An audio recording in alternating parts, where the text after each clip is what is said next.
Namaskar from Dhananjay Kumar and welcome to this series of videos, more than 200 by now, in which we learn, study great quotations so that we can at some stage reach great minds. And all these quotations are very useful for children to be exposed to. Also good for teachers and families. In addition, they are of great value to researchers, speakers, leaders, thinkers, and intellectuals. So, in this video, we have the topic religion. And the first quotation is by Albert Einstein. All the finer speculations in the realm of science spring from a deep religious feeling. Now, we have a long history of contradiction, conflict between science and religion. But what Einstein is saying is that somewhere along the way of scientific discoveries, theories, formulas, mathematics, all that, deep rooted within those science works is a deep religious feeling. And where this feeling comes from is that the more you know, even about the outside world, let alone inside world. In the outside world, we see lots of things happening, lot of fundamental laws of nature prevailing, lot of new discoveries made, new technologies created. Behind that, the deep religious feeling relates to the curiosity to know what effect the individual or the scientist has on the observations he makes and theorizes. Because so far, many of the observations in latest science, quantum physics, quantum mechanics, is that the observer has an influence on what is being observed. So outside the realm of observation, what is observed and who is the observer and its influence on observation is another kind of feeling. Is the more you dive deeper into science, the more you come in contact with certain dimensions that attracts your attention. What is nature? Why it behaves like this? Why does nature have to follow laws of nature? And who created the laws? Who created the universe? Who created me? And why I exist? And why everything exists? Is it by choice or by design? Does it evolve or it is recreated? All these questions arise, and this is what Albert Einstein is referring to. All the finer speculations in the realm of science springs from a deep religious feeling. Paul Tillich. Being religious means asking passionately the question of the meaning of our existence and being willing to receive answers even if the answers hurt. So passionately is the first key word. If you are simply casually asking and not really interested in finding answers, that's not what this quotation refers to. Being religious means asking passionately, which means your existence depends on knowing that what you want to know, passionately. the question of meaning of our existence. We exist. We are aware of that. We exist. But why we exist? Do we have a purpose? How closely we are or are not connected with nature, with the whole existence? Am I separate from rest of existence? Is the existence divided into parts? Individuals are created differently, separately than everything else. So these are the passionate questions of meaning of our existence. And at the same time, when we ask those questions, we should be willing to receive answers. And answers do not always comply with our opinions. Answers may be different, shockingly different, and some of the answers we discover may actually be uncomfortable. They may hurt us. For example, if you believe that nature is separate from you, and then you suddenly discover that we have to comply with nature. Nature doesn't have to follow our preferences. That is kind of uncomfortable. That are we not important?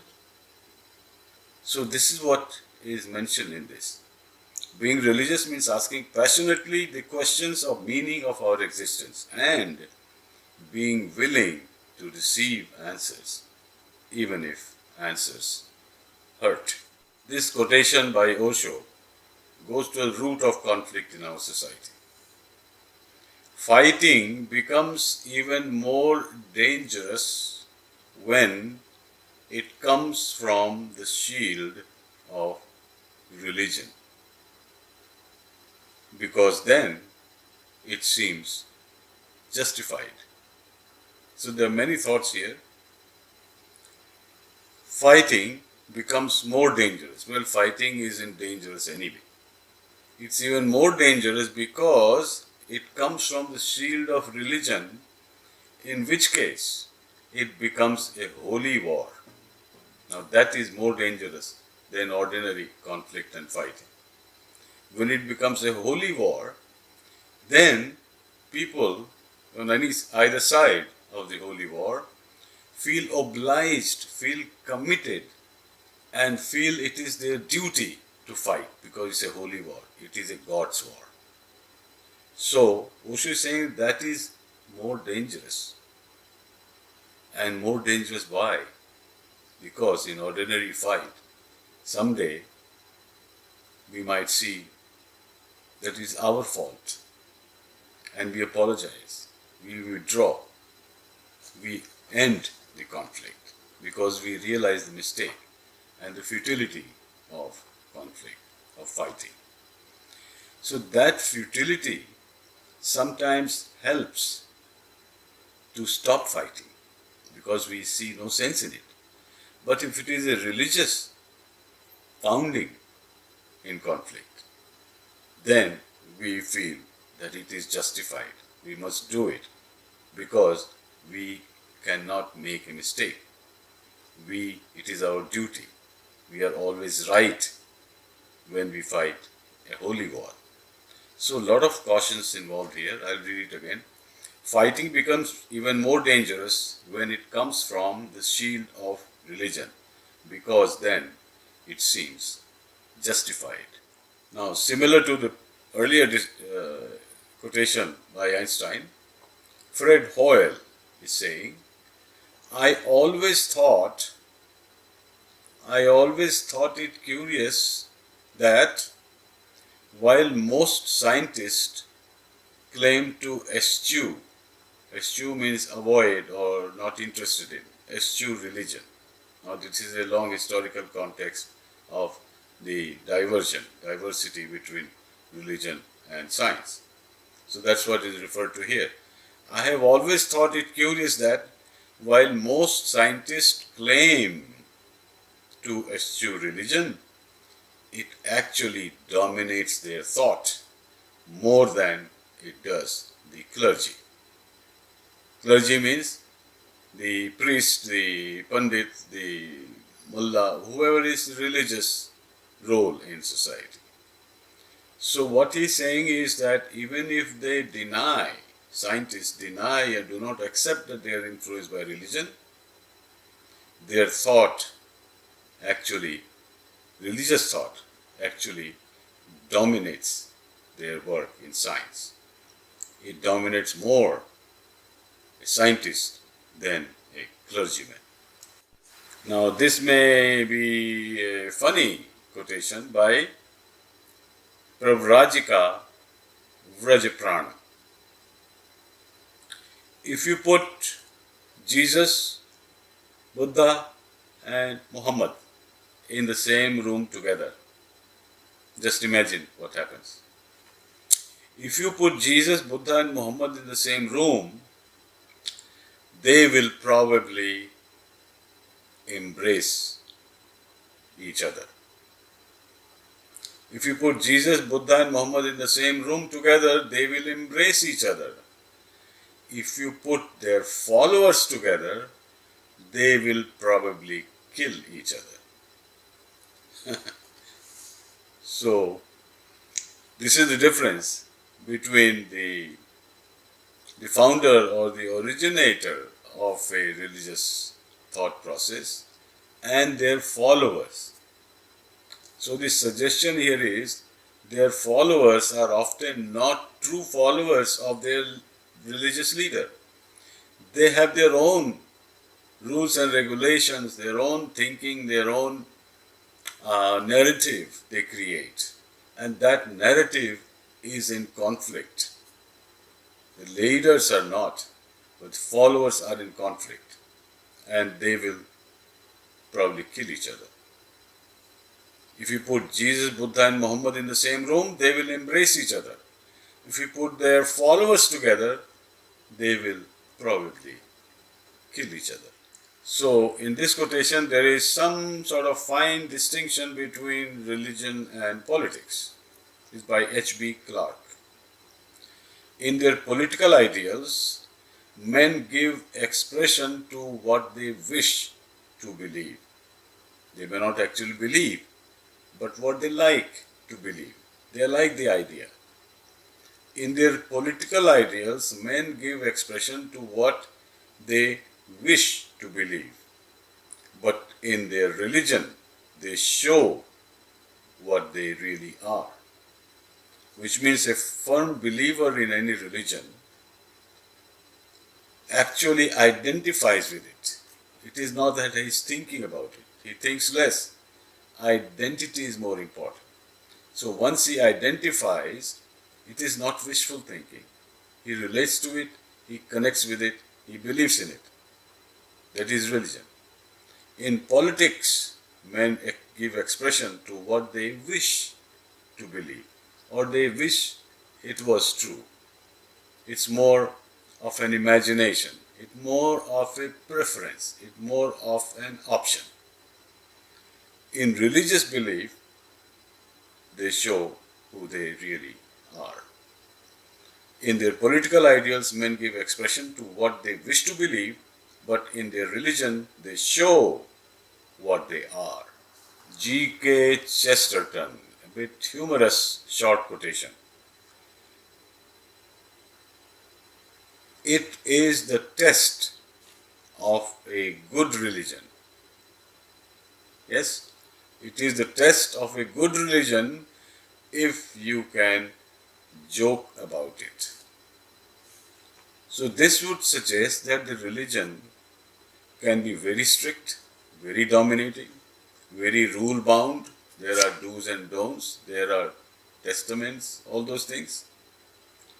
It is test of a good religion if you can joke about it. In other words, if a religion allows freedom of thought, freedom to believe or not believe, and you have many philosophies to which you may be attracted more or less, that freedom is given. It is not capturing your mind. It is not molding your mind into one direction, whereas you may have a preference for something else. That preference is not allowed. And you are allowed to question the religion. You are allowed to come up with alternative ideas. You are allowed to make a joke about it, and nobody will come down your throat to punish you that why you making fun. You are allowed to make fun. You do whatever. Eventually, you will settle down with what your inner core can identify with. So that freedom is allowed in some religions. It is the test of a good religion if you can joke about it. Earl of Shaftesbury. Men of sense are all of one religion. Sensible men, all of one religion. But men of sense never tell what it is. So clearly here, sensible men keep religion as their personal matter.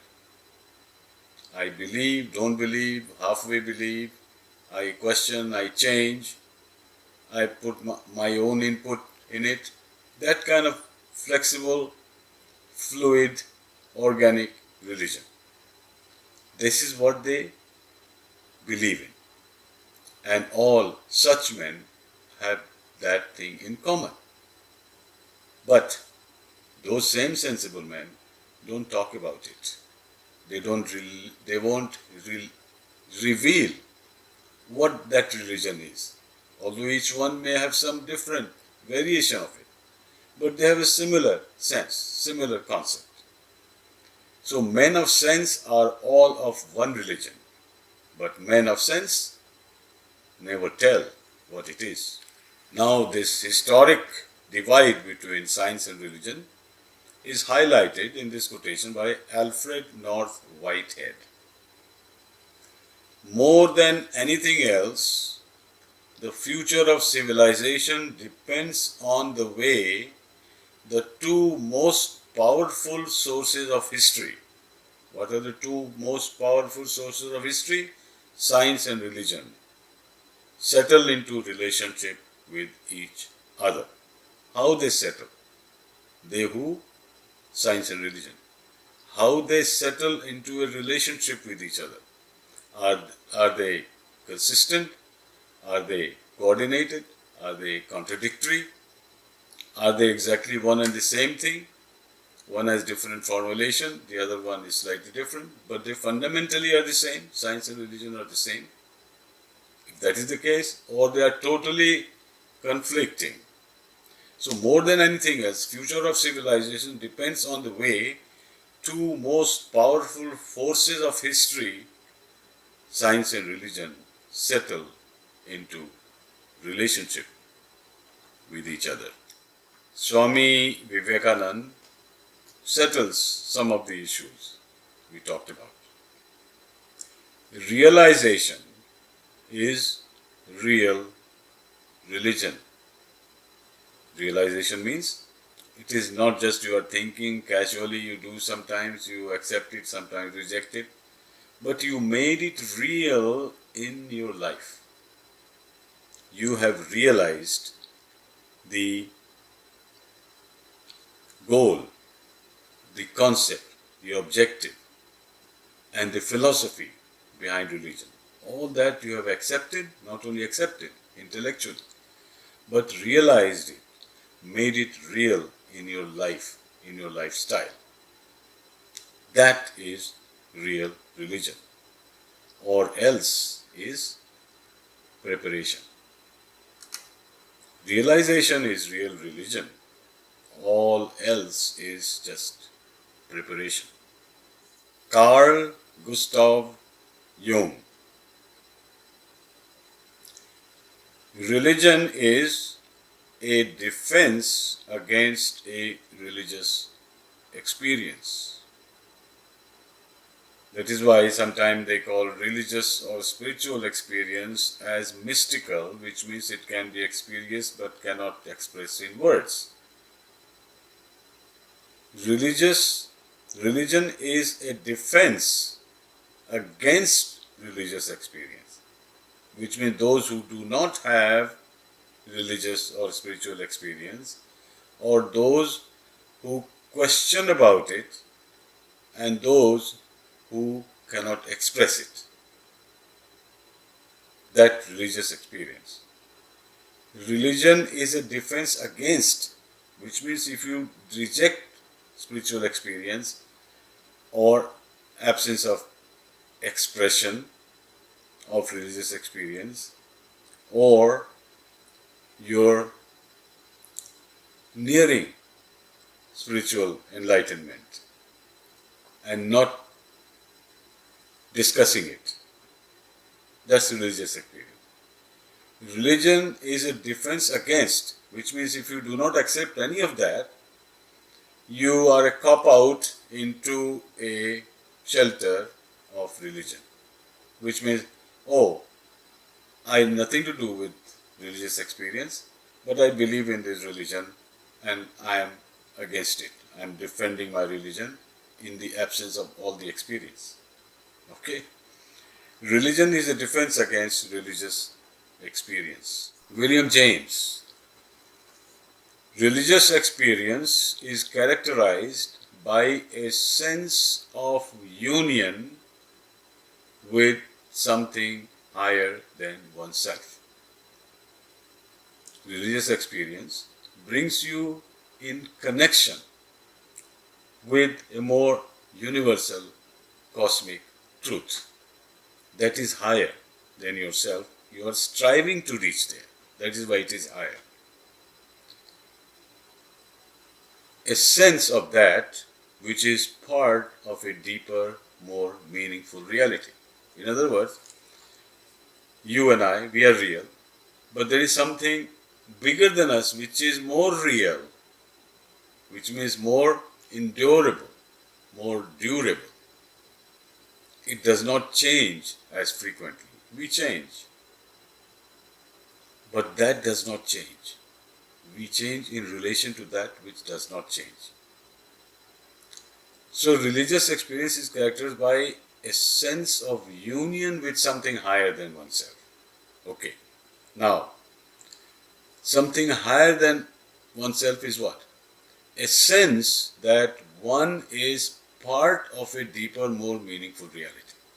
That I am not isolated, I am part of it. I am part of cosmos, therefore I am part of cosmic reality. So this is kind of a nice way to characterize the religious experience and the meaning of it. Meaning is identifying with something bigger, higher, and more eternal, and more pervasive. Albert Einstein again. Science without religion is lame. Remember, his earlier quotation was that all scientists are somehow influenced by, they are in touch with a religious feeling, and that's what inspires their science. So another way of saying it, science without religion is lame, and religion without science is blind. As we know throughout history of the world, our existence on earth, that totally unscientific means not preliminary scientific, but proven scientific. Proven by experiments, by observation, that this is a fact. For example, Earth moves around the sun is a fact, well proven, well demonstrated, well examined. Religion without science. Now, if a religion says that that religion disagrees with that fact, or that rotation of the earth causes day and night, if they deny that, then that kind of religion may appear to be blind. And a science which does not have any connection with deep religious ideas, here religion means not set of rules, but religion here means something spiritual, something deeper, something all pervasive, and something eternal. So, science without that kind of religion is lame, which means it cannot make fast progress because there is always religion to contradict it. So there is a conflict. In conflict, two parties don't move forward. So science without religion is lame. Religion without science is blind. So with this video, I'll close this chapter on great minds, great quotes, and continue with additional quotes. So far, we have covered about 1,000 quotations, and I have another 1,000 to go. So, please keep patient and keep learning as I do. We'll meet again soon. Namaskar.